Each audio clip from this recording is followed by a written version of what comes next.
quizzes, so future Jeff can say, oh yeah, that's right. Okay. Hey, future Jeff.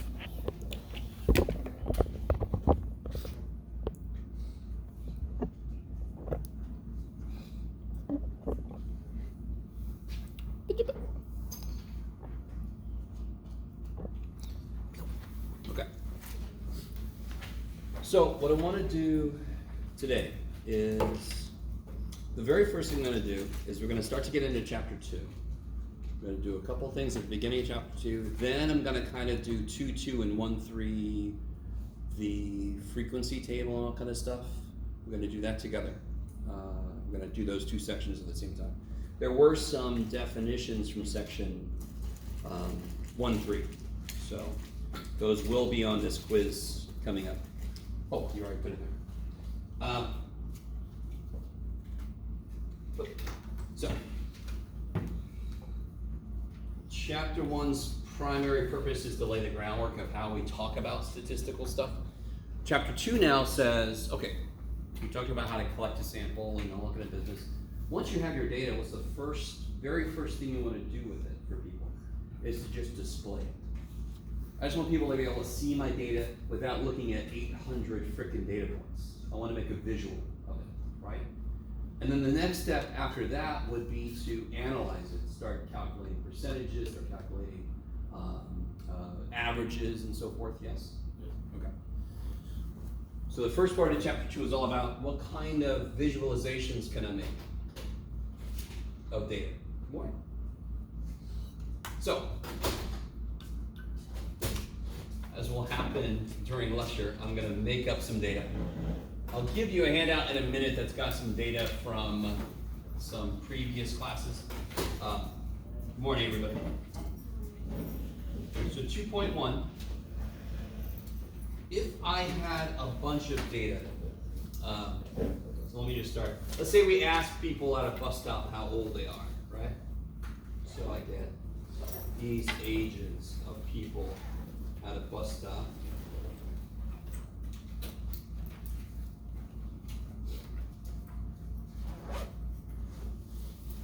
That's good.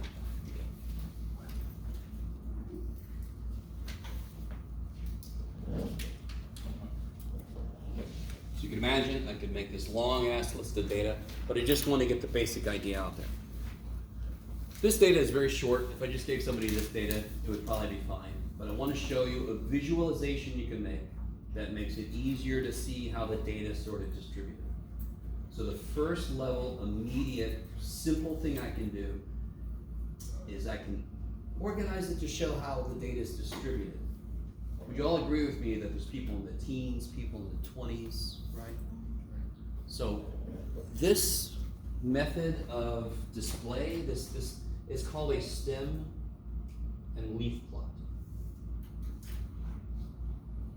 Somebody ever heard of that before? Mm-hmm. Stem and leaf plot? Okay. It's not a name I made up. It does sound like it would be, but some books call it a stem plot because they're boring. But stem and leaf, here's the idea. There are elements of these numbers that repeat. Because who are the youngest people? They are in their what? Teens, yes? So aren't all of those, don't all those ages have a 1 in front? Right. Yeah. So that would be the stem, and the leaves would be the second digit. So if I have a stem of 1, what are my leaves? 5, 6, okay. So how does that look like? I don't actually make a little tree. Sorry, if you wanted me to, it's too bad. I put 1, and what's my 2? I have people in the 20s. I don't have anybody in the 30s, correct? Correct. But I'm still going to put this here because if there's an empty spot, that is information also. And the highest ages I have at the moment at the bus stop is 40s. And like you guys just told me, what am I going to put here? 5. 6. 6. Now don't, no. I do have 16 repeated, but isn't that 2 separate people? Oh, that's right. So what I'm trying, all right. So don't represent repeats once. If I had 28 16-year-olds, I want my data, my visual to display, I have a bunch of people in their teens. So the end result of this should be, how is my data kind of distributed? How about 20s? 1, 4, 7. 7. Yeah, it's a couple of 27-year-olds, right? Yep. 7. How about 30s? 30-year-olds? Nobody at the moment, right? And then 40-year-olds? 40, 41. This is what you would give somebody. So this would be ages of people at a bus stop. You can say at 9:15 a.m. on a Wednesday morning, whatever the hell. Yes? If you just give people this, do they know how to read this? No. You need a key. You need a key. I like it. I've been talking about this yet, right? Yeah. I did. Holy shit. How much did they come? Okay. Real quick. This semester, what past Jeff decided to do. I'm teaching right now a class called Math 126. And in that class, the very first thing we do is a little bit statistics probability. And I'm also teaching a couple Calvin 3 and linear. And in the first couple of weeks, they do exactly the same thing. So I'm going a little crazy. So we did talk about this. Good. So what would the key be here? 1, 5. So it doesn't matter which data point you use. I did have somebody once, somebody did this once. 1, 6 equals 16, 1, 6 equals 16, 1, 8 equals 8, and they just did it for everybody. Doesn't that defeat the purpose? You can see that? Yeah. Don't do all that shit, just do ones. Like on a map, I have one scale. They don't put scales between every possible points. That would kind of defeat the purpose. Okay. Maybe. Then I also talk about alright, let me make sure everybody's cool with this. Is everybody cool? The stem and leaf plot is too beautiful. It's kind of awesome. Now, what if my data had been this instead? What if my data was, what would this be, Jeff? I don't know. Weights of people, somewhere, I don't know. Somebody, you guys notice what I've done? Would my stem and leaf plot change? I want you, so I'm going to tell you. For this data, it would have the exact same stem and leaf. Exactly the same. You ready? What would my key be? 1, 5 equals 150. Bam! Now, what does 2, 4 mean? 240. Do you guys see that? The key is what tells somebody how to read your stem and leaf. So a stem and leaf could be exactly the same for several different groups of data. The key is what tells me, is there a decimal place? Is there a 0 at the end? Do you guys see that? So if my key said 1, 5 equals 15 million, now I know what everything means. 21 million, 24 million, you guys see that? The key is what ties it all together. So if you do not have the key, you're going to lose some points. You're going to have a bad time. Maybe. Okay. So that's stem and leaf. There's not that much to it. What was the other thing? So I already talked about that. That's neat. Past Jeff. Oh, cool. Let's just do this. I love it. All right. So I'm going to give you.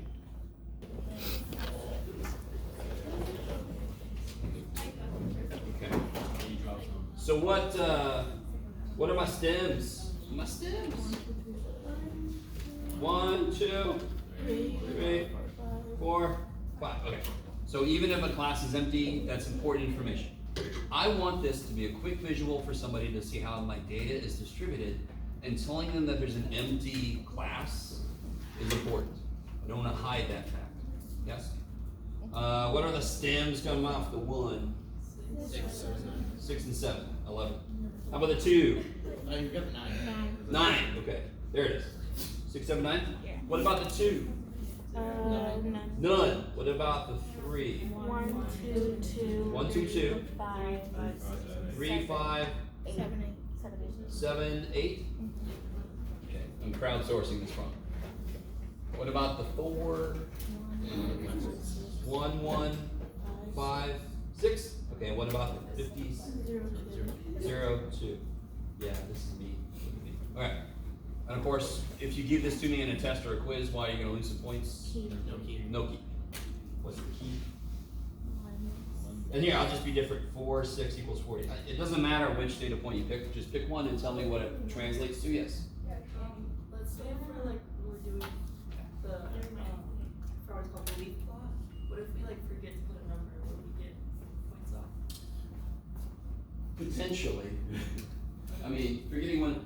So here's the really nice thing I want you to understand. Very often, this would be the first step, and then we're gonna do a bunch of analysis that we're gonna learn in chapter 2. If you forget a data point, and that affects all of your analysis afterwards, if I do take points off, I would only take points off once. And then if all your analysis is correct, based on the data you actually had in your stem and leaf, you don't lose any more points. Does that make sense? Okay. That would be really evil. If you made one mistake and it affected everybody and you just lost all the points. I've had classes like that and it doesn't make any sense. If you leave a key off, you're definitely gonna lose points. If you leave a number out, I don't know. I might not take any points off because that's understandable. If you leave every repeat out, you're gonna lose points because that's a conceptual problem, right? Okay. Is everybody cool with that? Stem and leaf. They are your buddies. They're easy. So unfortunately, we're not gonna do a lot of them. Too bad. What about number 2? It wouldn't change. What would change? Nothing. It would basically just be, you would just make a key and you would just put the same data there. What would you put there? Like, Yeah. maybe like, 4.6. There. yeah. The stem and leaf would look exactly like this. Just the way I tell somebody to read it would change. But if it was 0.52, 0.17, well then the key would be 4.6 is 0.46, yes? Okay, good. You guys get that.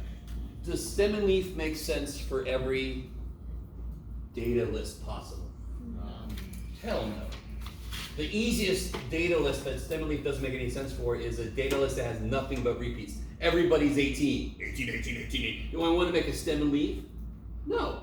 18, 18, 18 doesn't do shit for me. Yes? What about this? Real quick. Don't even write this down. This is not a huge deal. But what about bad data like this?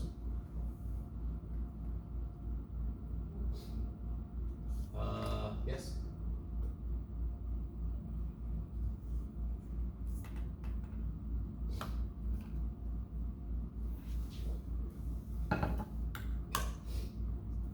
If I do it the way we've done it, how many stems would I have?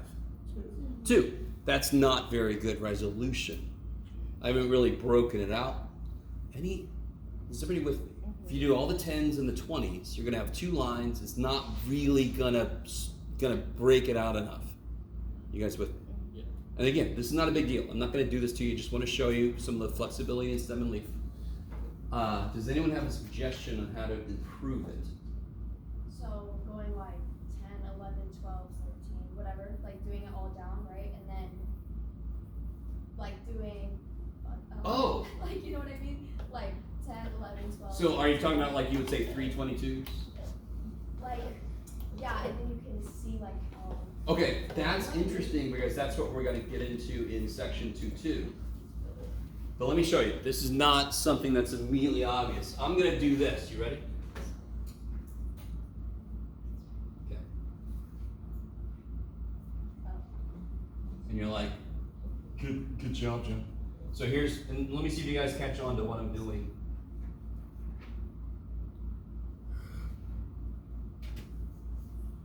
Okay, does anyone see what I did?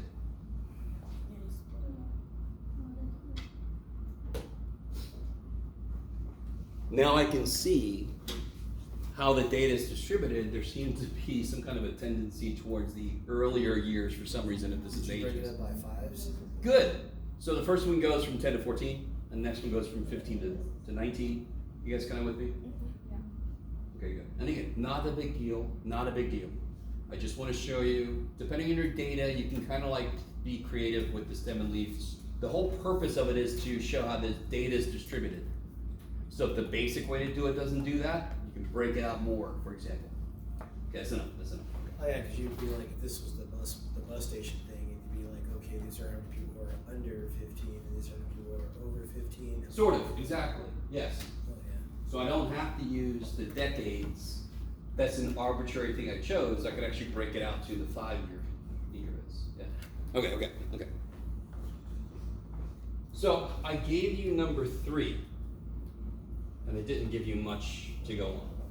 Well, let me ask you this, just in case you didn't get part A. Can you guys see how many people are represented in the first bar? 11. So what do you think the word frequency means?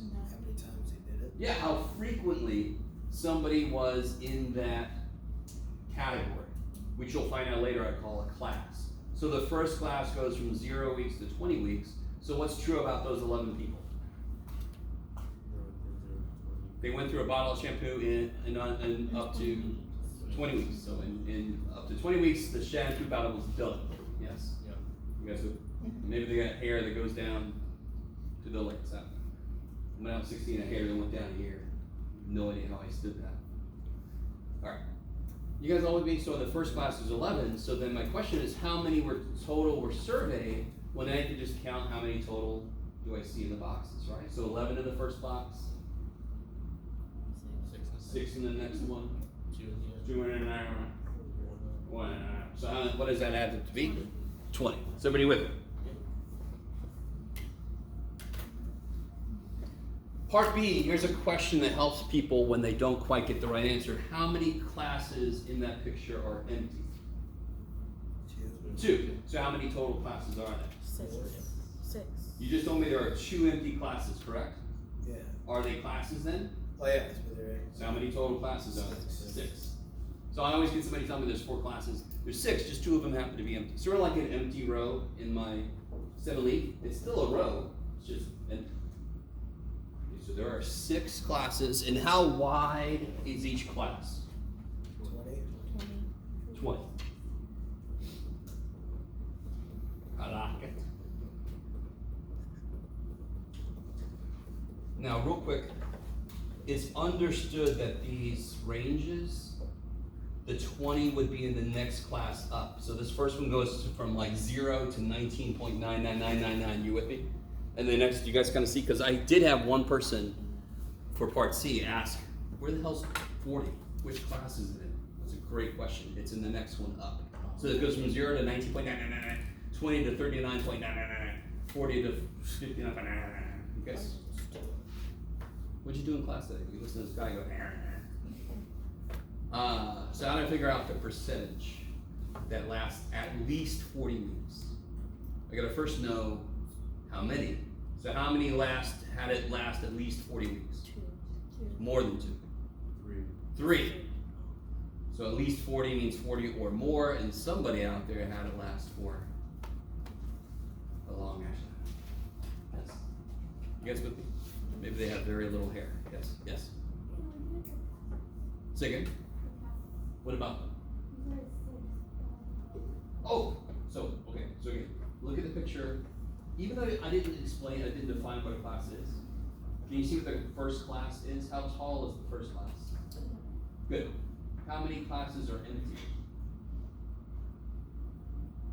How many classes have no height? Say what? No, there's only, all right. So, you agree with me, even though I didn't define it. I know I'm being a little evil now, and I don't care, because I'm not going to grade this. Yes? This is a class you told me is 11 tall, correct? How tall is the next class? So far there's 2 classes, yes? How many classes are empty? Don't have a little box drawn. So here, is there a box in this one? What about in the next one? So is there a box here? No. So how many classes are empty? 2 of them are empty, right? From, 60 to 80 and 80 to 100? Do you agree that those 2 are empty? And 4 have boxes, yes? So how many total classes are there? 6. And each class, of course, is 20 weeks wide, yes? You guys with me? Okay. So you said 3 last at least 40 weeks. Out of how many people? 20. So 3 out of 20 is what percent? Now how do I make that into a percentage? I just have to multiply by 5, right? To make it per 100. Yes? Okay, maybe. Okay, yes. I'm so sorry, but can you explain how you got 3 out Oh. of 20? So it has to be at least 40 weeks, correct? So if you have to be at least this tall to ride the ride, this tall, can I ride the ride? No. This is Jeff at 8 when I went to Disneyland. So at least means that or more. Right. So which classes start at 40 and go up from there? Which? The third? Good. And then the last one, yeah? How many people are there total in those classes? Oh, 3. Out of how many total people? 20 people. 20. So 3 out of 20, 15%. Where are you getting the 20 people? Oh, from part A. So how many people in that first class? Oh, you're talking the whole thing. Out Total. of all 20. So how many total people did I talk to construct this picture? 20. Got it. Because Okay. there's 11 there, 6 there, blah, blah, blah. That makes sense. All right, and again, please don't get me wrong. I understand as a student, I didn't tell you anything about this, right? But this is not graded. I just wanted to see what you guys can get from context. Because then it's sort of like I can meet you more halfway with what your idea is, and then explain it. I can meet you instead of just starting with nothing. You haven't thought about it at all. All right, I love you guys. So what we're about to do is I'm going to talk about, if I'm given a set of data, how do we construct that picture ourselves? Yes? Okay. A good answer would have been, I guess you're going to do that, John. I don't know what you're going to do. So before I turn that page over, let's talk about the idea behind this. And now, all right. So that basically divided 3.5 by 20. Well, no. I multiply, so 3 out of 20. And then I multiply top and bottom by 5 to make it out of 100. If I multiply the top and bottom by 5, that becomes 3 times 5 is 15. 20 times 5 is Okay, 100. so you're multiplying these two numbers together. Yes, totally. Multiply the top and bottom by 5, so then I get out of 100. Because that's what percent means. 15 out of 100 is 15%. Bang. Alright. Screw it, I'm just going to do it. I'm just going to explain what I was about to do, I'm just going to do it. If I wanted to put wood paneling from here to there, yes? And I want to use, I'm bringing back wood paneling, and I want to use 4 panels. You guys with me? I mean, I really want you with me. Somehow, let me just say this, so you're with me. We're not going to suddenly start doing interior decoration or interior design, okay? I'm really sorry if you wanted to, we're not going to. The physical reality of the problem I'm about to talk about is going to directly relate to the math that we do. So anytime I can, which is more often than you think, I like to relate the math we're going to do to a physical situation. Yes? So let's say I want to cover from here to here with 4 panels. Can anyone tell me, and I want them to be equally wide.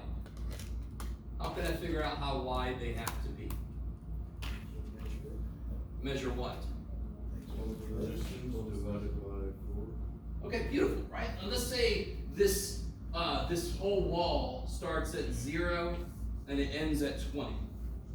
And this is 17. With me? Yep. 0, 20. This is 17, that's 20. So how wide is this? 3, because it went from 17 to 20, so the width is 3. And then I'm going to divide by 4, because I'm going to fit 4 wood panels in there. Does that physically make sense? How wide would each panel be? 3/4 of a foot. Yes? If I have, and I know it's not 3, okay? Just give me a break. Leave me alone. If I have 3 feet of space and I want to put 4 equally wide things in there, they're each going to be 3/4 of a foot. Yes? 3 total divided by 4 things. Does that make physical sense? Okay. We're not gonna do that. Okay. What does this have to do with freaking data, Jeff? Good Lord. Do you remember you were a stats teacher? Yes, be quiet. So let's say I have, let's just use this data, sure, because we already have it. Let's use this data right here, yes? What I want to do is I want to make a picture like this, and these are the wood panels, yes? The rectangles are like the panels, yes? Yeah. How did they figure out, let's look at this one first. How did they figure out, let's say, they came at this and they said, you have data that goes from what to what? What does the data go from to? 0 to 120, you with me? And I want to use 6 panels. I want to use 6 rectangles. Yes? So then how wide would each rectangle be? How far do they have to go? 0 to 120, how far is that?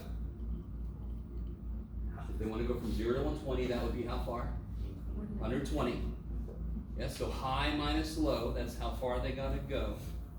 That rhymes, neither. And then how many panels did I say they want to use? 6. So what's 120 divided by 6? Freaking 20. So that's how they got 20 wide, yes? So if they knew they wanted to cover 120 possible values of data, and they know they want to use 6 panels, that'd be 120 divided by 6. That's how they got a width of 20. So everybody with? Yeah. For us, in this class, we're only ever going to use 5 to 10 classes, panels, rectangles, boxes, whatever the shit you want to call them. You with me? 5 to 10. So if you use 4, is that good? That's bad. You're going to lose points. It's going to suck. You're going to have a bad time. And the reason we do that is less than 5 normally is not enough. You got to give enough places for your data to go in. But if I have like a ton of data, I might want to use up to 10. So am I ever gonna give you 800 data points? What do you think? No. Some of you guys are like, I don't know you. Yeah, man, it looks like you're cable.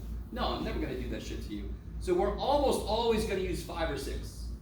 Because I'm never gonna give you this huge amount of data where you have to use 8, 9, 10 to have enough places for all the data to go. I don't know if this makes any sense to you. That's why there's kind of a range of acceptable class numbers to use. Okay, so let's go back to the first set of data.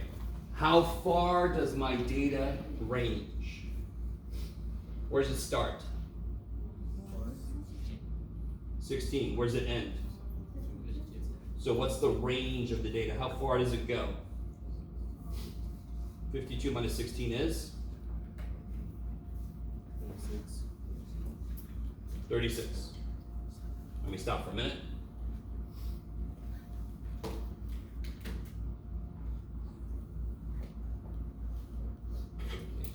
some paper up here. There we go. Perfect.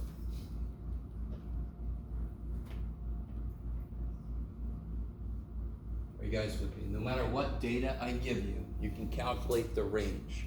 The range, this is our first little official formula. Range is high minus low.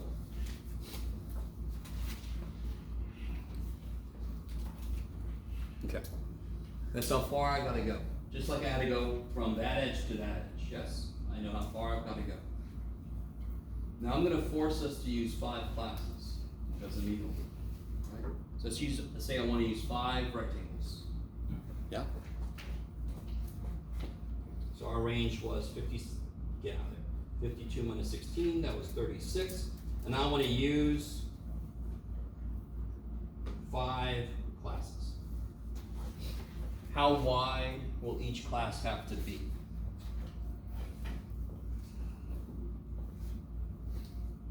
Well, you guys remind me, how did we do it? If I know how far I want to go, and then how many boxes I want to use, how wide does each box have to be? 5. The total length divided by, 36. in this case, 5, yes? So what is, and remind me, what are we calculating right now?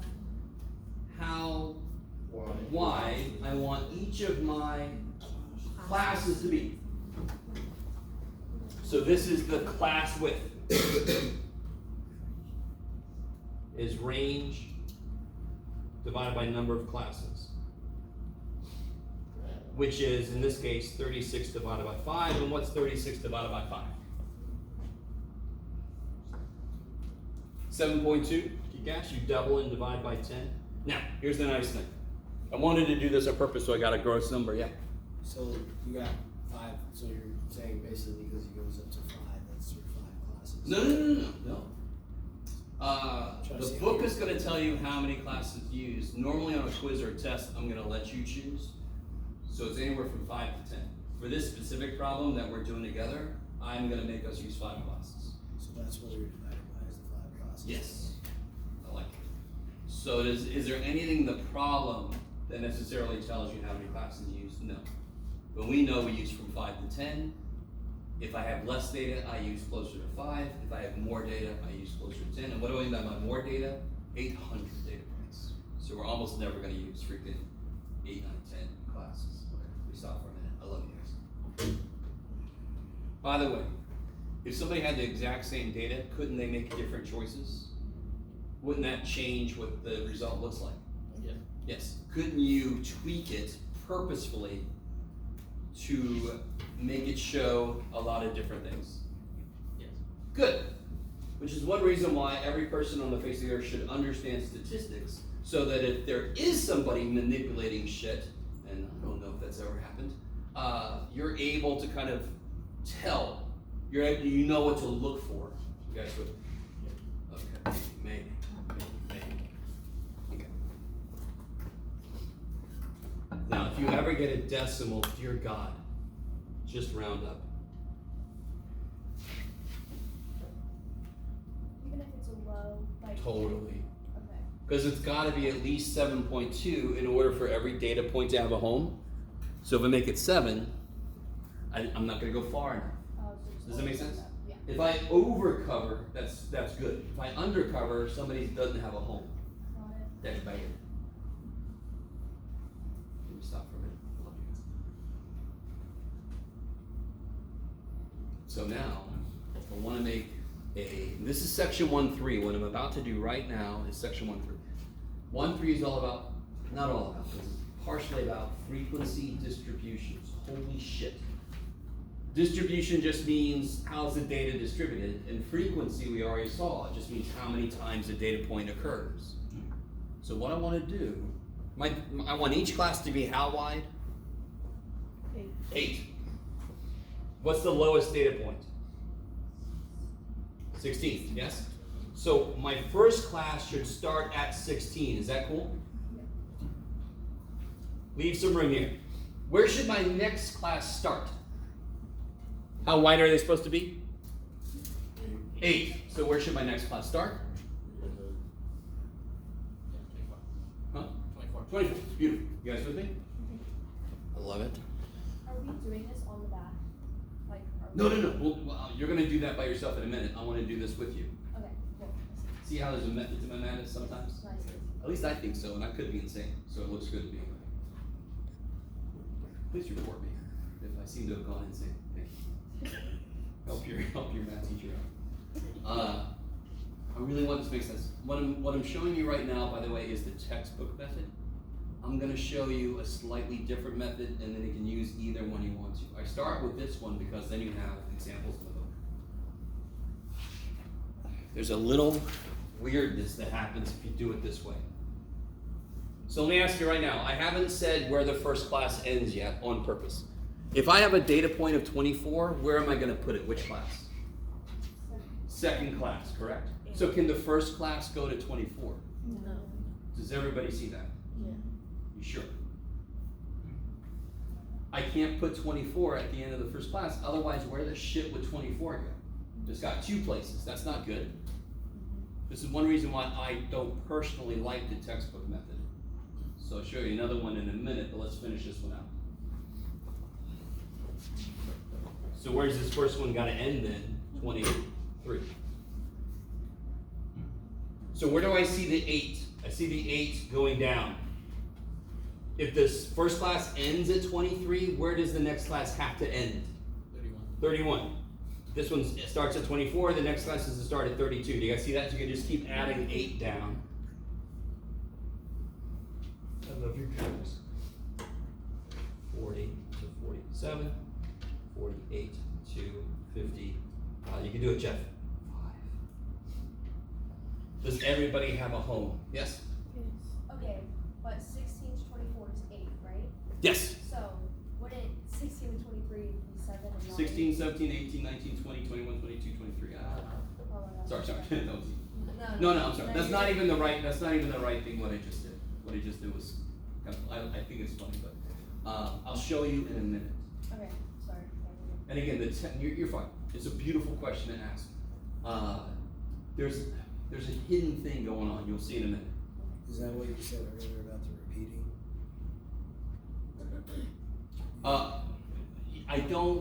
I want to have a definite home for like 32. So the way I've done this, where does 32 go? Which class does 32 go? 32 to 39. The third one. If the second class ended at 32, would I know where to put 32? Could I double count it by accident? Yes. Okay.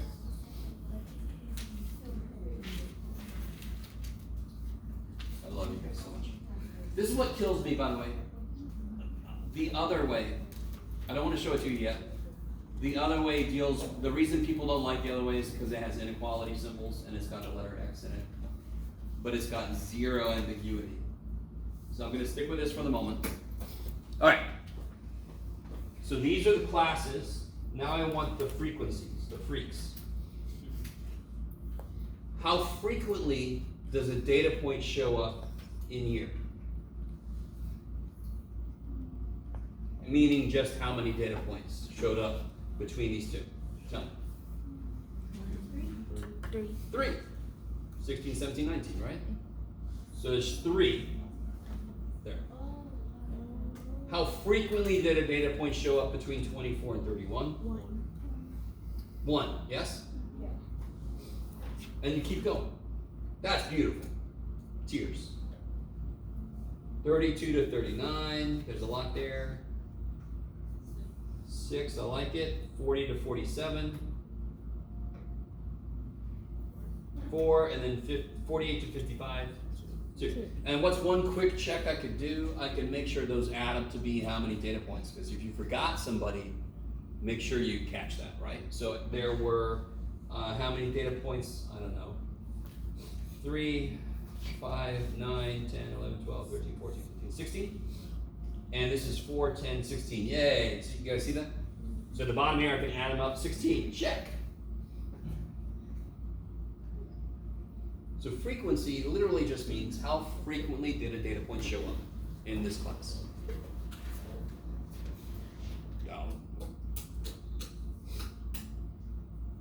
Relative frequency, the real freak. Relative frequency. That is just another name for percentage. Relative to all of the data, how often did something show up? So how many data points showed up in the first class? 3 out of 16. That's a percentage. So relative frequency is another name for percentage. So what is 3 divided by 16? I don't know. Let's see. 0.06, so that would be 0.19 something. Is somebody gonna help me out? 3 divided by 16? 0.18. Okay. 0.1875? Woohoo, look at me go.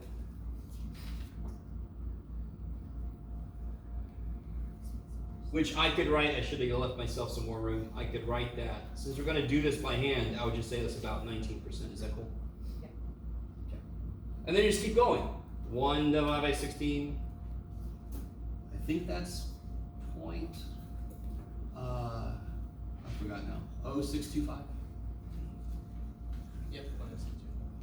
So that's like 6% roughly. 6 out of 16, that's twice 3 out of 16, so that should be like 0.374, so like 37% roughly. 0.375 maybe? 6 out of 16 is 3 out of 8, which is 0.375, yeah. 37.5%, is that cool? We're not doing anything crazy here, yes? Where do you get the 16 data from the row? Oh, do you agree with me there are 3 data points in the first thing, right? Out of how many total data points? Yeah, total. Yeah, just how many people. So it's 3 people out of 16 total. Then I can get a percentage. Yeah? All a percentage is part divided by whole. What about 4 out of 16? That one's a nice one. Good, 25%. And then 2 out of 16 will be 0.125. I can make that 12.5%, why not? But how did you get the frequency again? Say again? How did you get the frequency again? Okay. Why did I put a 3 here, everybody? Who's it? Oh, go ahead, sorry. Say again? Yeah, how many data points showed up in here? How frequently did a data point show up in here? There were 3, yes? In our data, how many data points are from 16 to 23? Oh, so you're using that one we just did. Yeah, totally, yeah. Do you guys, do you see that? So there's 3 data points that show up between those 2 values. Okay. And what should my percentages add up to be or close to? 100%. Why might they not be exactly 100%? Because I might round it, yeah. In fact, sometimes I'm definitely gonna round because otherwise the decimal goes forever. Screw that shit. We're gonna round it. Okay. That's why a lot of times when you see a circle graph or something, it says percentages might add up to more than 100 because they round it. I love you guys. Is everybody with me? That is section 1.3, or a part of it, is constructing this frequency distribution. I would call this a relative frequency distribution because we went the extra step when we calculated the percentages. Where did you get the one from? Which one? Like the. So look at the data from the problem. How many data points were there from 24 to 31? Was there anything in the 20s? Yeah. Anything in the 20s? No, 0. There was nothing. Was there a 31? Yeah. How many? 1. There you go. Oh, so. So there's 1 data point from 24 to 31. Okay. So if I would have had a 25, that would have been 2. Because then there would have been a 25 and a 31. So I'm just literally counting the number of data points that live in there. Oh, between. Okay. 24 and 31. Yeah. Okay. All right. How you guys doing? I know this is a lot, but it's not hard. It's just not something you do every day. The math we're doing in here is not hard. None of it's hard. It's just all of it's new. Okay. The book does something I'm not overly worried about. I did put it on the other side, but there's something called cumulative frequency. Or cumulative, oh man, you're in my way. Cumulative, blah, blah, relative frequency. Oh, look at that. That's beautiful notes, Jeff. I love it. And all that is, what does cumulative mean? Like our final's going to be cumulative. What does that mean? It could have anything we talk about in the entire spin. Oh God, I can't wait. So cumulative relative frequency is as I move down, how much percentage of the data do I accumulate? So from the first row, what percentage have I got so far, roughly? 19%. So the cumulative relative frequency by the first row is 19. How much do I add when I move down a step? So what total do I add now? 25%, yes? And then I add 37.5%. You with me? Yeah. So that means you just accumulate. That's cumulative relative frequency. You just accumulate the percentages as you go down. So this will be, what is it, 62.5. I just add the next one. Then I add 25, so then I get 87.5. And then I add 12.5%, and I get 100%. Is that where I should be? Yeah. Yay! If you don't get exactly 100, you're fine. You just rounded because you had to. You're beautiful. I love you. Cheers. You should get like 99 to 101. If you get 105%, you created people, which is something we can do, but not like that. You know, like, you know. Or if you got 95%, you left somebody out in the cold. Poor little. You guys kind of. It should be close to 100, even if you round. Maybe. That's section 1.3. Section 2.2 just makes a visual out of this. what should on the problem we did on the first side, what did these two mean again? What does that mean? What does that tell me? 80 to. The fact that they have no bars. No one gave them. There's nobody in there. Yes? So I can see there's a gap. Where would you say the outliers are for this data? These people, that person, yes? That person is an outlier because they're very far away from where the bulk of the data is. You guys with me? So any empty spots on my graph, they must indicate empty classes. The classes we just made, do we have any that are empty? The ones we just did, were any of them empty? No. No. So should I have any gaps on my picture? Well, No. Okay. I love you guys. So let me do this. Don't do this. Just watch, because I'm gonna make a mistake. It's always good to know ahead of time you're gonna make a mistake. So I'm gonna start at 16, and then I'm gonna go to 23. And then I gotta go to 24, and then I'm gonna go to 31. Then I gotta start at 32. So then my first one will look like this, my second one will look like this. Do I have a gap? Yeah. Oops! We just said I cannot have gaps because I don't have empty classes, correct? Right. Okay. So here's what's happening. Here's what's happening. I'm gonna take a little sidestep, and again, just like I did over there with the physicality. Do you all agree there's a limit to me? Yeah. There's a limit to me. Jeff stops here. This is not Jeff. This is Jeff. You'll agree with me. Yeah. Okay, look, and you're like, what shit is this guy on? Then there's a boundary that if you are closer, if you're in my boundary, I better know you really well. You with me? Step off, right? So there's a limit to me, and then there's a boundary that if you step in it, either things are great or things are bad. Yes? I want you, everybody with me. Same thing with the data. We have listed the limits of the data, but there's a boundary to them. So here's how this works. Do you see how there's a gap here? Yeah. I have to make them touch. And in order to do that, I have to go. If I go down by a half and up by a half. Yes? So 15.5, 23.5. Those are what's called the class boundaries. How far apart are those two class boundaries for the first class? 0.5. How far apart 15.5 to 23.5? How far apart are those? 8. Hey, look, class width, 8. It was hidden because I didn't list the boundaries. When I look at the boundaries, now I can see 8. Yes? So you start at the bottom at 15.5. Beautiful. So when I go to graph it, I'm going to start at 15.5. I'm going to go up to 23.5. Because where's the next class start now if I do the same thing? 24. If I go down by a half, what's this? Do you see how these now these overlap here? Yes? Yeah. There won't be a gap anymore, yes? Guys. So how will this picture look then?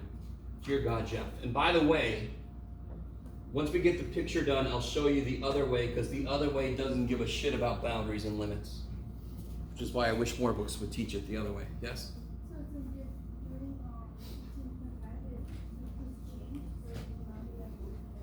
change. Does what change? The way you do the class to the one down by 8. Yeah, what's 15.5 plus 8? No, 15.5 plus 8 is 23.5, so it's still 8 apart. Yes.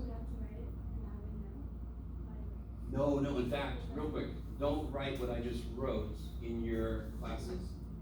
I just did that just to show you how we're going to create the picture. Yes? How come you didn't just keep it at 16 to whatever the like? If there's gonna be the same number, right? So 16 plus 8 is 24, right? Sure. So then that's 24 to 31. So now they're overlapping. I know. Because this method, what if I had decimal data? Okay. Oh no. Okay. There's problems here. So this method makes things a little more complicated than it really has to be. So I'll show you the other method as soon as I get this picture drawn. Okay. I love you guys. So there's boundaries, which is what we create. And then when you go to make the picture, here's all you have to do. You don't have to write any of this up here. You don't have to write any of this up here, yes? Here's the beautiful thing about it. Look at the first data point. Go down by a half. What is that? Go down by a half from the first data point. What is that? 15.5. What's the class width? 8. Add 8, add 8, add 8, add 8, add 8.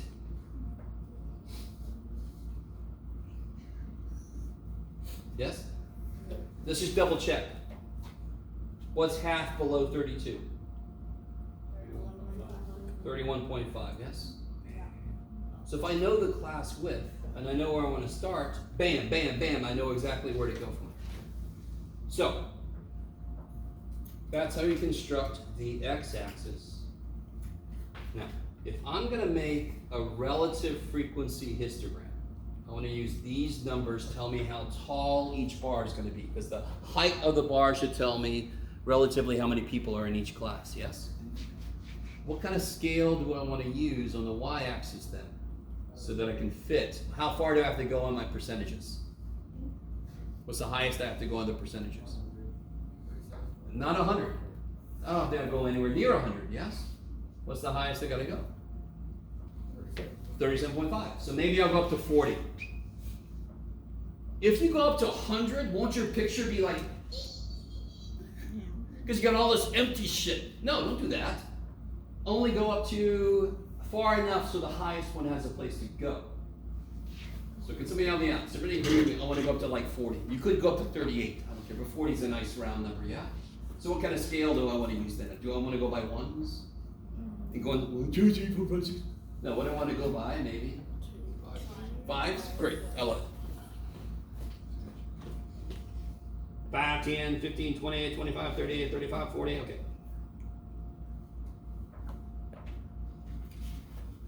And this is the relative, Jeff, you could do it, buddy. Relative frequency.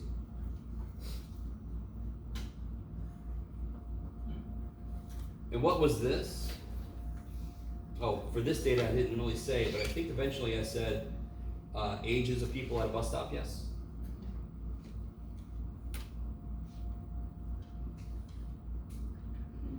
Is that cool? So how tall is the first bar that I'm going to draw? How tall is the first bar supposed to be? To 1.5 or to 16 basically. No. How tall will this first bar be? Which relates to what? It's the class from 15.5 to 23.5. It should be the percentage that's in the first class.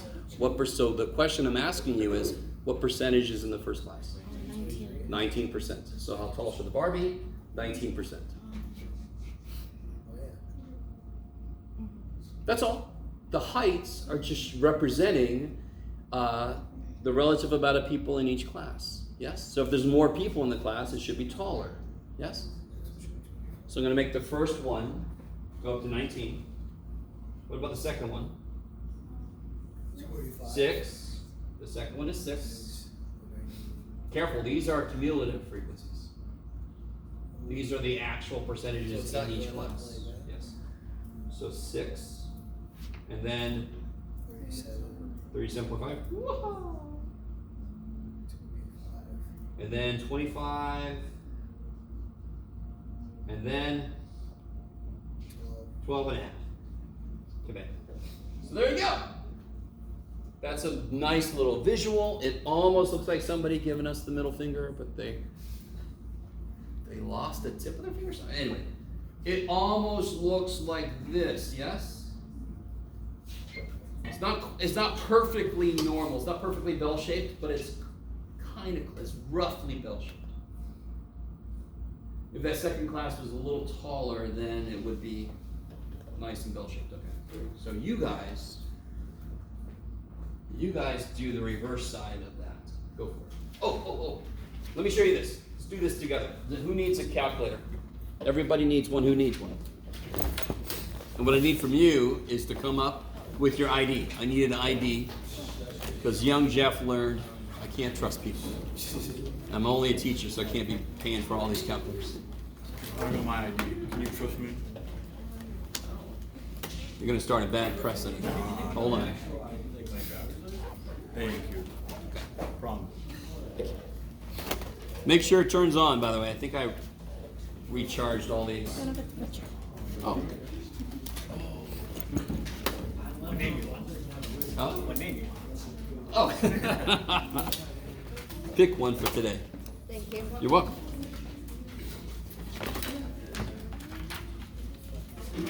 Thank you. Oh, the ink is still wet on this one. Huh? Trade you my phone? Sure. Phone is even more valuable. Yeah, it is. I lost my wallet, so. Oh, I have to show. Oh. What you got for me? Only got one. There we go. Look at that. Phone. I can call some people. I'll give me one of these poor little dudes. Make sure it turns on. Sure. Thank you. Calcitrine. What's up? Calcitrine. You my phone? Oh, sure. Yeah. Let me see. How many do I have left? Oh, that's not a good enough one.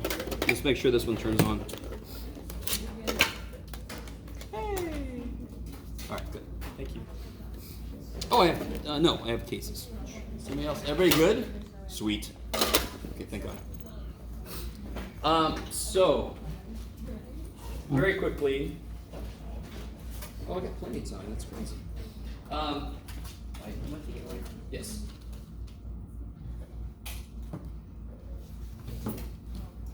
First off, is anyone holding this calculator for the first time? Anybody? Okay. Have you ever used a scientific calculator? So, no. Okay. So, okay, let's talk about a couple things. The on button is down here. And the off button, how do you turn the damn thing off? Yeah, so you got a little shift key, we call it the second. So that's the second tier. So anything that's written above, for me it's in blue. For you guys it's probably in yellow. I don't know for most of you guys what it is. So if it's second on, that should turn it off. Yay! We help. So one thing that is similar between a scientific calculator and a graphing calculator, everybody do this with me. 2 times 7 divided by 15.8. Shabam! So this calculator, just like a scientific calculator, you can see everything you're doing. It's not like one of those basic ones where if you hit 8 times 7, the 8 goes away and now it says 7. So you can't see what you plugged in. Yes? I think most of you guys are used to a scientific calculator, but in case you have never used one, you can see the entire thing you wrote in there. Yes? Some of the stuff we're going to do in this class is going to have a lot of shit going on. So everybody, let's do this. Ready? 11 divided by 7 times 9.8 plus 2.5 times 18.75.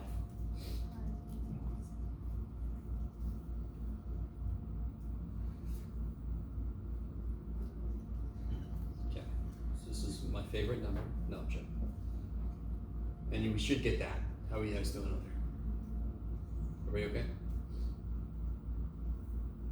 Now, let's say this was supposed to be a freaking 3 there, yes? And in this class, you're gonna get even longer shit. So I can either retype the whole thing, or I can just, most of you guys, if you hit the up button, do you go up and actually highlight? Does anyone's up button not do that for them? And if you hit enter, the whole thing comes back down, and then I can just use the arrow keys to go back and make that a 3. Bam! Yay! What's up? Wait, what's Okay. If you hit the up arrow, does it highlight the stuff from before? Do you see that? Okay. So if you get up to what you want and you hit enter, it'll redo it for you. But then you can hit the arrow keys and go back and change anything that you want, in case you type something in wrong. So we're going to have longer equations than this. And it so sucks if you're like, oh man, that was supposed to be a 2 and the test is almost done. Oh shit. So you can just edit it very easily. Okay. We stop for a minute, yes. Yeah, real quick. Should I be in reading or Oh, it doesn't matter. no? It doesn't matter. We're not going to do angles in here at all. Okay. Yeah. So does it matter if I'm like in imaginary, like complex? No. Okay. Yeah. Okay, how's everybody doing? By the way, just to let you know, Technology Day is a very exciting day for a teacher because there's so many different things that could go freaky. So if it ever get an error, just let me know immediately. We need to clear that up, especially if it's your own calculator. So in general, it'll be good. We buy these things. Anybody bought one recently? Anyone ever buy one This yet? is the one we need. You said we need one for GI 83 or 84. Where'd you get yours? Amazon? What is it? Facebook Marketplace? Okay, I know What is it? I just didn't know. On the off ramp? Oh, offer up. Okay, I was like, I don't know. I met somebody on the off ramp. They had calculators. They had horchata, calculators. So I was like, we have one of I got my used one. I got my used one for like $40. Huh? Like 20, $40. I got my used one. Nice. So you can get it used on the syllabus. I think I have a link to graphdoor.com where you can rent one for like $30 or something for a whole semester. If you buy a brand new one, they're like $100-something bucks. Yes. The library rents for free. Or you can get them from the library. I think it's for the whole, how many weeks, or is it for the whole semester? Yeah, so you can check one out from the library for free. Even better. Say it again. From the library? Yeah, because I got a receipt that I owe $25. No. If you check them out, they're free. Because that means you're going to bring it back. Yeah. I didn't know if the library was selling them. That's a whole side gig that I didn't know about if they're doing that. So I would double check that. Okay. So, guys, let's all do this together. On this problem, what would make this problem easier to do if only the data was in was sorted, was in order? So everybody ready? What do you think the most important button is going to be for us in this class? The freaking button that says stat. Can you all see the button that says stat? Yeah. So besides, now I would have accepted the on key, and normally that's how I feel out when my smart asses are. On key. Okay, good job. The second most important button is the stat button. So hit stat, let's see what happens. Get something very exciting. So, what do you think this means? So what do you think these mean? If you want to sort two different types of lists. Sort ascending, sort descending. Ooh, now that's why it's $100-something bucks. Clear the list, and then I'll talk about number 5 in a minute. So everybody hit number 1. That's where I can edit, or I can actually put data in. If you hit number 1, you can either hit enter or actually hit the number 1. Does anyone's have data in like mine? Some of you guys. Okay, you ready? If you ever have data in here, the one thing you do not want to do, look how you can move around. Is everybody cool with how you can move around? Look at me moving around. Wait. If you go up to list 1, do not hit delete. In fact, I'll do it. Delete. Oh shit. List 1 is gone. Right? And that's where, if you go stat, number 5, it'll bring it back to normal. So if you ever borrow a calculator and you have a list called Fred, because you can rename the list, just hit stat, number 5, and it'll bring it back to L1, L2, L3. So if I go back in, my list 1 is back. And do you see how my data is still there? So if I want to clear the list, I should probably use clear. Clear. And I can do that for each list. Clear. Very exciting. Clear. Clear. Okay. So does everybody have nice empty lists? I love you guys. So in list 1, go ahead and just start typing data in. By the way, have you ever seen those things about summer work, make $35 a week? You ever seen that? It shows up on the boards in here very often, and that's just data entry for the most part. They just need people to enter data. So what I mean is this. Put all of this in list 1 because this is all one variable, yes? Are you guys cool if I say that? Oh. How many variables are here? How many variables are here? I told you the answer, but how many variables are here? No, there's 35 data values. How many variables are there? 1. They all represent father's height. Yes? You see that? Okay. So I'm going to put them all into list 1 because there's just one variable.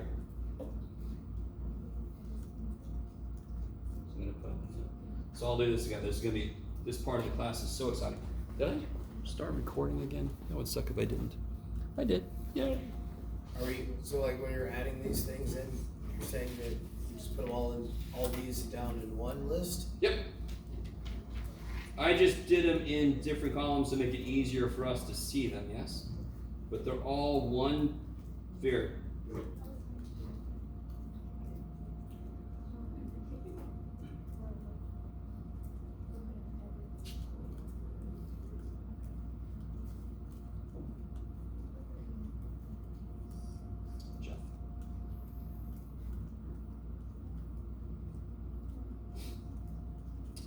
Scheiße.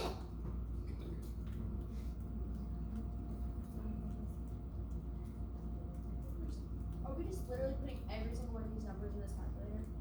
All in row 1? Got it. You are on it. Oh, really? Let's call you Jeff. Try. No, I mean, you were gonna say Jeff, and I was gonna say yeah, but yes, of course you are. That's my name. Have you ever thought about being a comedian? No, God, You've no. been making me laugh all day. I appreciate it. Either I want it to make sense or I want you to laugh. So, normally my jokes are for me, so I almost, if I can make myself laugh, I'm happy. If anybody else laughs, that's icing. All right, so now I'm going to double check because it's so very exciting.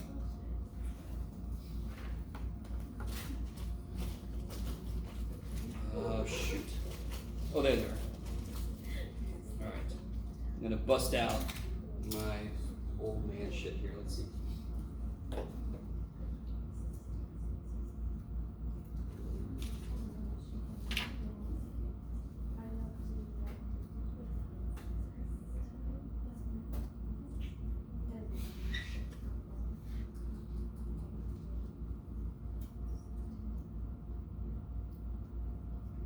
Okay, cool. How's everybody feeling? You guys think you have it all in there? So obviously, eventually, we're going to do a lot of this stuff. I'm going to make you do stuff by hand that eventually I'm going to let you just use the calculator. So there are buttons you could push and it can do all kinds of shit for you. I don't care if you know where those buttons are. I'm not going to accept that for the first quizzes and tests, yeah?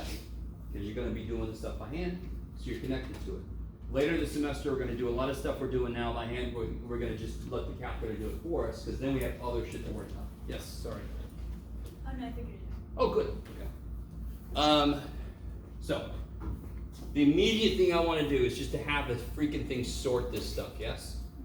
So I'm going to hit stat. We're going to sort it ascending, that makes sense, from smallest to biggest. Notice how it's got a parenthesis. It looks like a function. It wants to know, it basically is like, what the hell do you want me to sort? Well, what do I want it to sort? List 1. Look at the number 1. What's right above the number 1? The button, the 1 button.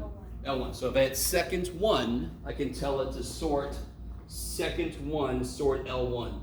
And then it says done. And again, the minute you have a problem, let me know. Yeah, I got it. What's up? I just know that nobody said that. Oh, that is a problem. So let me do it again. Go to stat, sort A, sort ascending, enter. And now you have to tell it which list to sort. Do you see above the 1 button where it says L1? Oh, yeah. Hit second 1 to tell it L1. Now if you go back in, stat, edit, do you see how your list is in order now? Ooh, magic, okay. So calculator costs enough money, it better be able to at least do this. Okay. So now you can do stuff, go, do it. Do that worksheet now. Now that you know how to sort, you can now do this creation of this histogram easy. Well, let's see. Let me catch up to you guys. Does everybody agree in the grand scheme of formulas you've seen in math class? This formula is really simple. Yeah. It's just how far you gotta go divided by how many classes you want to use, yes? So did everybody get 77 minus 60? And I said to use 5 classes, yes? Yes. I won't give you the classes, but you almost always use 5 or 6. Yeah. What is 17 divided by 5? 3.4, that's a decimal, so I round up to 4. So everybody got a class with the 4. What's the lowest data point? 60. So where should the next class start? So where should the first class end?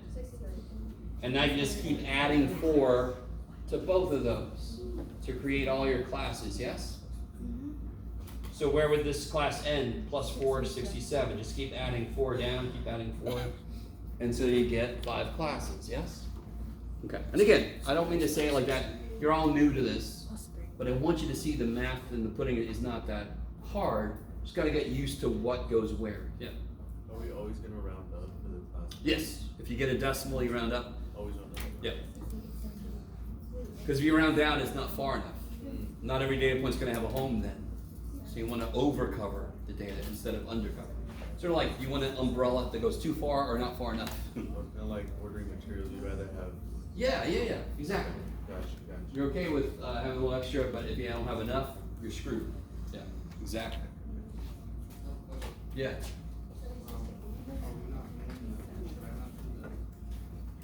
No, and the 0.5 business does not show up here, it shows up in your picture.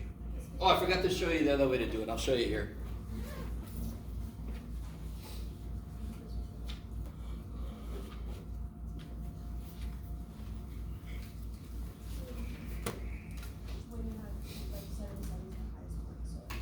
So guys, is that cool for the classes? Now, a quick side note. Don't worry about this. Watch the other way to make the class. So instead of 60 to 63, I could actually do 60 to 64, but I would do like this. And then the next one's 64 to 68. Now let me ask you, where does 64 go? Does it go on the first one or the second one? Second. Because the second one's allowed to equal 64, not the first. Do you see how I can see the width this way and that way? Do you see when I make my scale, I'm not going to have any 0.5 bullshit. Yeah. It's going to be 60, 64, 68. This is the other way to make your classes. You can see why some people don't like it, because they don't like algebra and they don't like it, inequality symbols. So if you're okay with those, that's actually much cleaner. If you're not okay with those, you got to deal with the 0.5 business. Right? Give or take. Okay, I'm cool with either one. Just don't mix them up. Oh, so that's a greater than symbol you're using? This is a less than or equal to and a less than, yeah. Less than looks like an L that fell over. And the greater is the other. And the greater is the other way. Yeah. So less than L. Yeah, don't they look like an L like sort of like just fell over a little bit? Okay. There you go, that's why it's a less than. Yeah. Or one way to remember it. Anyway. Yeah. Real quick, for relative frequency, do you want us to stop at the tenths? Yeah, that's plenty. Because we're gonna do this by hand, so yeah. Huh?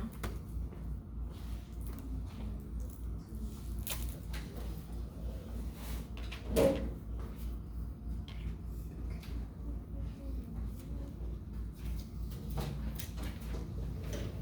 my question is, how do you get to the frequency?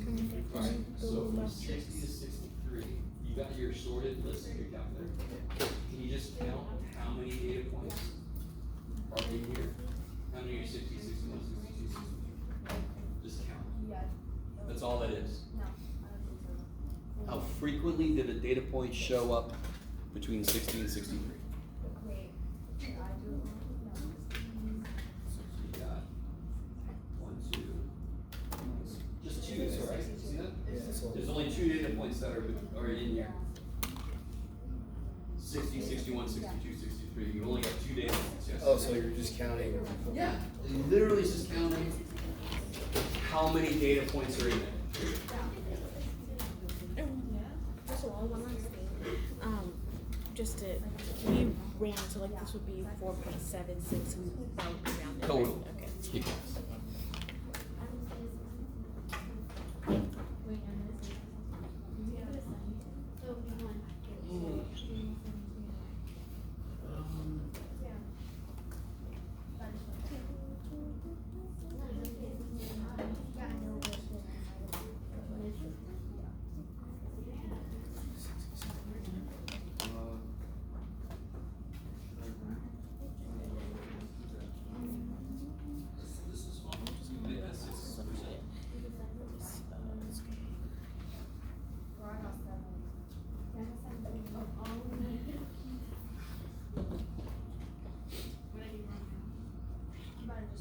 So let me catch up to you guys a little bit.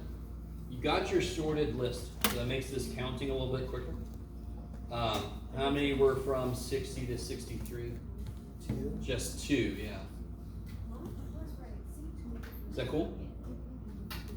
How many data points happened between 60 and 63? 60 and 62 are in there, yes? Okay. How about 64 to 67? 1, 2, 3, 4, 5, 6, 7. Yep. Yes? I think part of your brain says, no, this is statistics. It's got to be harder than that. Let me make it harder. No, it's just counting the things. 68 to 71.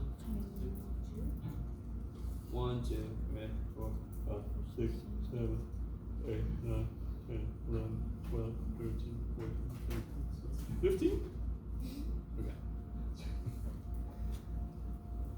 Right? It's just counting, and that's why being able to sort the list of data is the most basic thing I want to be able to do.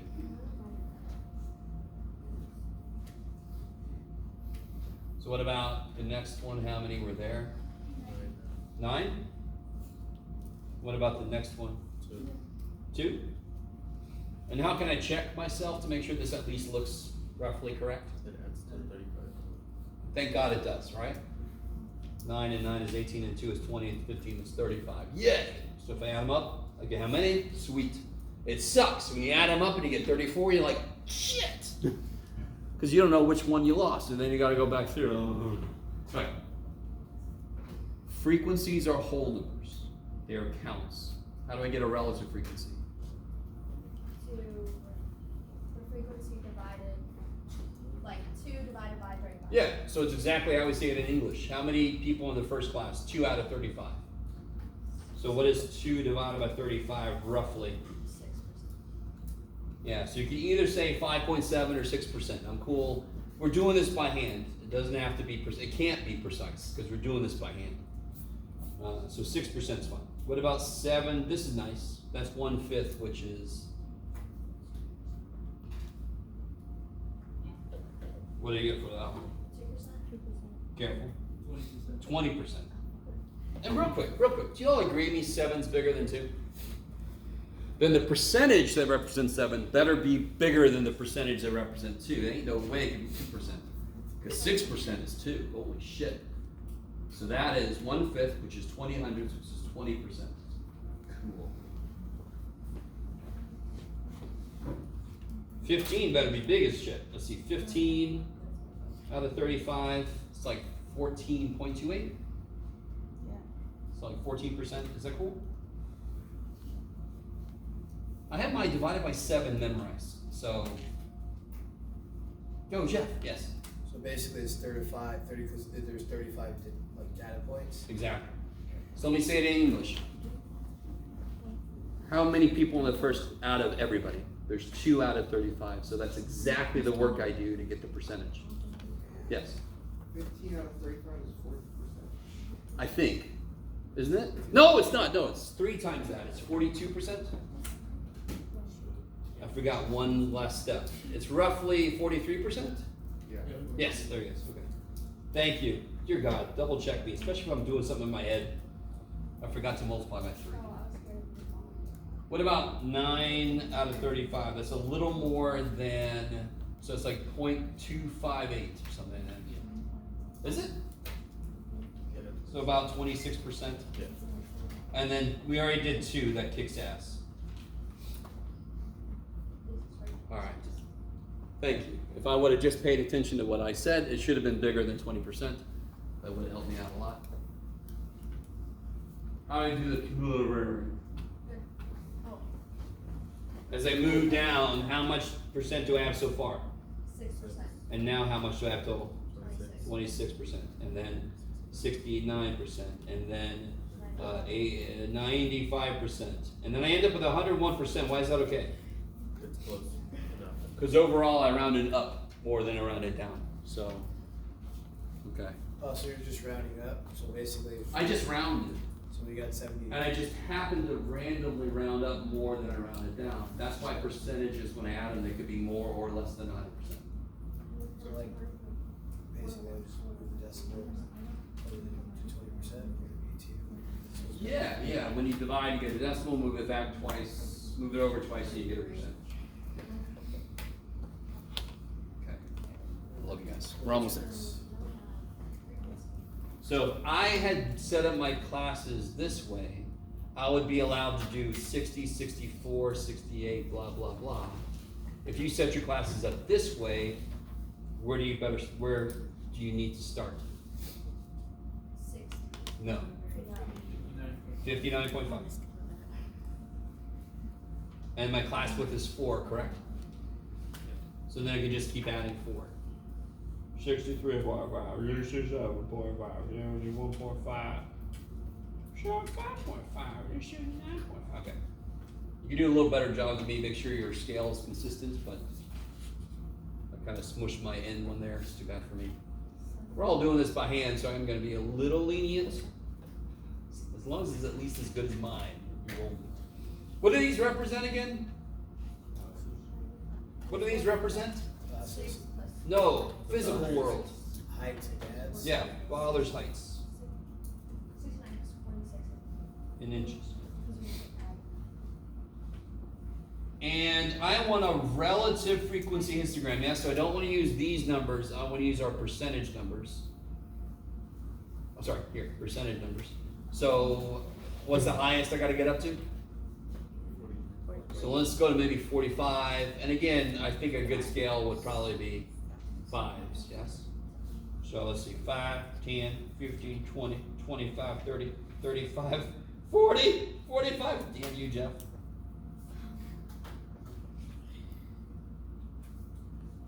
Okay, real free. So make sure you label your axes. And then how tall is the first one going to be? 6%. Go to 6. The next one's going to go up to 20. Right. And then I want to go up to 43. And then I want to go over to 26 again. Wait, 26 not again, but here. And then I want to go to 6. Do you all agree that is pretty close to normal? What's neat is this is actual data.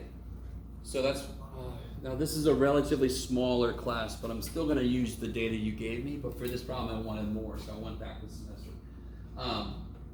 Heights are normally distributed. That's one reason where the word normal comes from. If everything goes normally, you should follow this curve. If you have, there's not as many people that are really, really short, and there's not as many people that are crazy, crazy tall. You should normally be in the middle, yes? That's one kind of reason we call it a normal curve. Maybe. So if I just collect random heights, they will almost always follow a nice bell curve. Okay. And we don't have to draw the curve.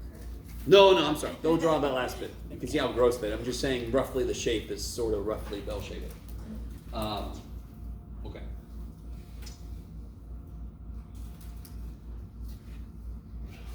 So last thing for today, I'm just going to take like 2 minutes. We're going to leave a little early.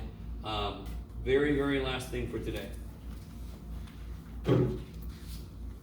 Has anyone ever heard of something called a percentile? Yes. Like if you're in the 99th 99th percentile of height. Does anyone have any kids or any? Yes? Okay. there's a chart you can see where you can see your kid's weight and height and what percentile they're in. So if your kid, there's this one friend of mine, they had a kid and they named the kid Max after a grandfather, whatever. But he turned out to be like the 90th percentile height and the 85th percentile weight. I'm like, you named this kid Max.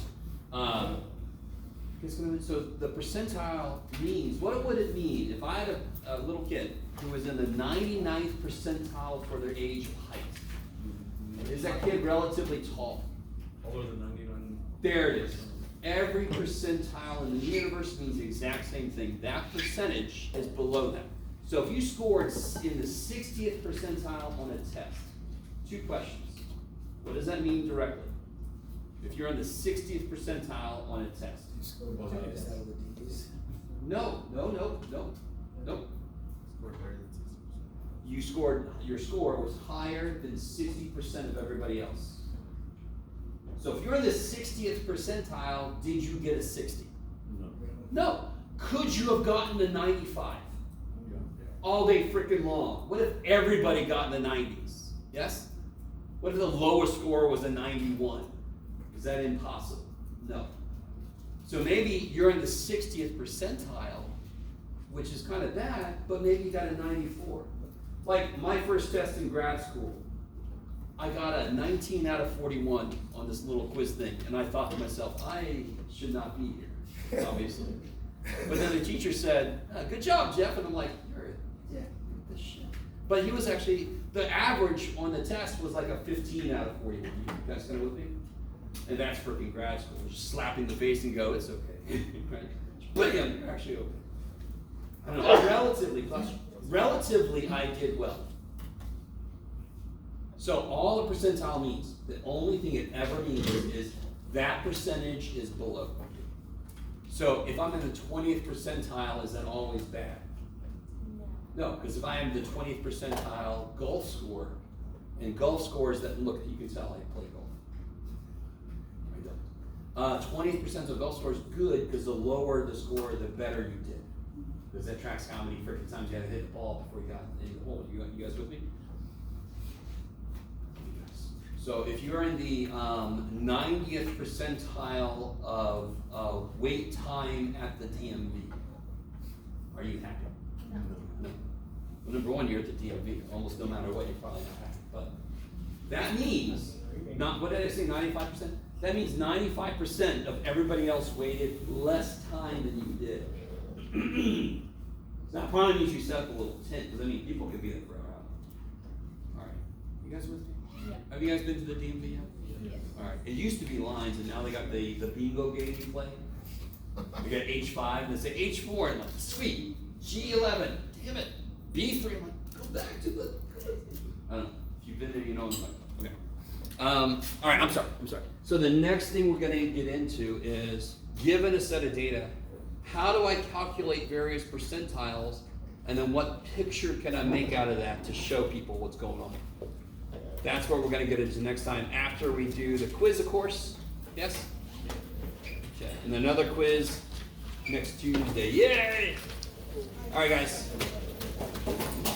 Oh, please give me back my calculators, and don't forget your stuff. Please, dear God. Need this for drinking. Oh, yeah. Oh, yeah, thank you.